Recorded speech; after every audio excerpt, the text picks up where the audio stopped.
સુરતમાં સફાઈ કામદારો દ્વારા મનપા સામે 48 કલાકના પ્રતિક ધરણા શરૂ કરવામાં આવ્યા છે। લાલગેટ વિસ્તારમાં વર્ગ 4ના કર્મચારીઓ પોતાના પડતર પ્રશ્નોના ઉકેલની માંગ સાથે વિરોધ પ્રદર્શન કરી રહ્યા છે। સ્વૈચ્છિક નિવૃત્તિ, રહેમ રાહે નોકરી સહિતની વિવિધ માંગણીઓને લઈ અને સફાઈ કામદારોમાં રોષ જોવા મળી રહ્યો છે। સુરતના લાલગેટ વિસ્તારમાં સફાઈ કામદારો દ્વારા 48 કલાકના પ્રતિક ધરણાનો પ્રારંભ કરવામાં આવ્યો છે। નવી નીતિઓનો વિરોધ કરી સફાઈ કામદારો દ્વારા પોતાના પડતર પ્રશ્નોના વહેલી તકે નિરાકરણની માંગ કરવામાં આવી છે। સ્વૈચ્છિક નિવૃત્તિ અને રહેમ રાહે નોકરી સહિતની માંગણીઓને લઈ કર્મચારીઓએ મનપા સામે આંદોલનનું રણશીંગો ફૂંક્યો છે। આ દરમિયાન ધરણા સ્થળે રાષ્ટ્રગાન અટકાવ્યાના આક્ષેપોને લઈને પણ વિવાદ સર્જાયો છે। સફાઈ કામદારો દ્વારા વોચ એન્ડ વોર્ડ વિભાગ સામે ગંભીર આક્ષેપો કરવામાં આવ્યા છે। રાષ્ટ્રગાન રોકવાના આક્ષેપ મામલે પોલીસ ફરિયાદ કરવાની પણ જાહેરાત કરવામાં આવી છે।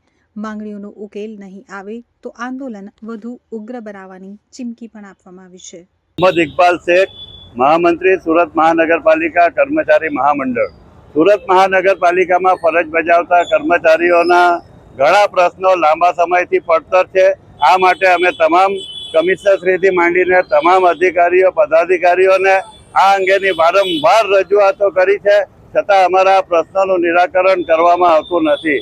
હાલનો જ એક અમારો ખૂબ ગંભીર એવો પ્રશ્ન ઉપસ્થિત થયો છે કે સુરત મહાનગરપાલિકામાં ફરજ બજાવતા કર્મચારીઓ, પેન્શનરો એ તમામને જે દવા વિનામૂલ્યે હોસ્પિટલોમાંથી અને હેલ્થ સેન્ટરમાંથી આપવામાં આવતી હતી, એના બદલે અમારે એ દવા પહેલાં એ જ મેડિકલ સ્ટોર પરથી અમારે ખરીદવાની અને પછી એનું બિલ સુરત મહાનગરપાલિકામાં મૂકવાનું અને જે પૈસા અમને 3-4 મહિના પછી મળે એવી એક જે પદ્ધતિ કરી છે એને તાકીદે બંધ કરવા માટે અમારી રજૂઆત છે। અમારા જે કર્મચારીઓ ફરજ બજાવે છે વર્ગ 1 થી 4ના તમામ, એ લોકોનું જ્યારે ચાલુ ફરજે અવસાન થાય છે તો એમના એક આશ્રિતને નોકરી આપવા માટેનો ઠરાવ આજથી 50 વર્ષ પહેલા કરવામાં આવેલો છે, છતાં છેલ્લા 5 વર્ષથી જે કર્મચારીઓ અને કામદાર ભાઈ બહેનો અમારા મૃત્યુ પામ્યા છે તેમના આશ્રિતોને આજ દિન સુધી નોકરી આપવામાં આવી નથી। આ અંગેની અમે વારંવાર રજૂઆતો કરતા આવ્યા છીએ। બીજા પણ અમારા અનેક પ્રશ્નો છે।